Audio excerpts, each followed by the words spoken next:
নমস্কাৰ, নতুন এটা ভিডিঅ'লৈ মই সুদীপ্তা আকৌ আপোনালোকৰ মাজত আহি গ'লোঁ। মই মাতটো ভৰাবলগীয়া হৈছে কাৰণ খুবেই বৰষুণ দিছে আজি। চাওকচোন কিমান বৰষুণ দি আছে, ৰাতিপুৱাৰ পৰা বৰষুণেই দি আছে। ভাবিছিলোঁ আজি ফুৰিবলৈ যাম, পূৰা মস্তি কৰিম, কিন্তু নাই, ইমান বৰষুণ দিছে নহয়।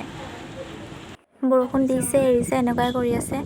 আপোনালোকে ভিডিঅ'টো কেতিয়া চাবলৈ পাব মইতো নাজানো, কিন্তু মই আজি 2 তাৰিখে আহি আছোঁ জুলাই ফুৰিবৰ কাৰণে।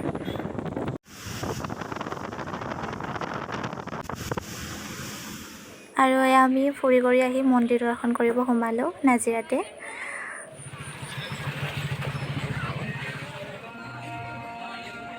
আৰু মন্দিৰত বাবা আৰু মাৰ দৰ্শন ল'বলৈ বহুত দূৰৰ পৰা ভক্তগণ আহে।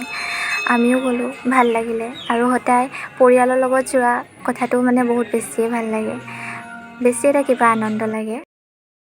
চাওকচোন মাৰ আশীৰ্বাদ ল'বলৈ লাইনকৈ মানুহ ৰৈ আছে। আমিও লাইন পাতিবলগীয়া হ'ল। আমাৰ চবতকৈ শেষত হ'ল, কাৰণ আমাৰ গৈ পোৱা অলপ দেৰি হৈ গ'ল।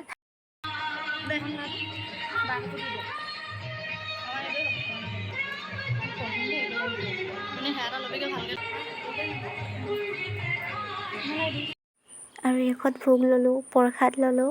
আৰু আমি একেবাৰে শেষৰ যিহেতু মাৰ লগত অলপ ভালকৈ কথা পাতিব পাৰিলোঁ, ফটো দুকপিমানো লৈ ল'লোঁ।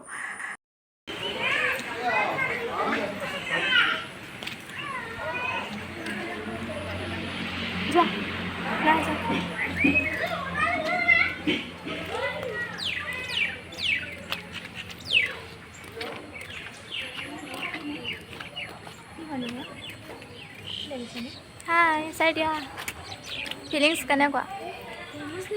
ভাল লাগিছে।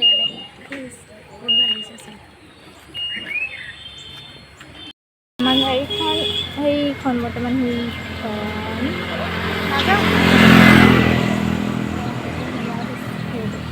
চাওকচোন ইমান ধুনীয়া উঠিছে। গোটেই চাৰিওকাষে গছ-গছনি, কেৱল গছ-গছনি। আৰু মন্দিৰত থাকিতো এনেও ভাল লাগে, মোৰ বহুত বেছিয়ে ভাল লাগিল। আকৌ মই নতুন এটা ভিডিঅ'ৰ সৈতে আপোনালোকক লগ পাম। আজি যদি ভিডিঅ'টো চাই ভাল লাগিলে তেন্তে লাইক, কমেণ্ট, শ্বেয়াৰ, ছাবস্ক্ৰাইব কৰিবলৈ নাপাহৰিব। আজিলৈ ইমানেই, টাটা।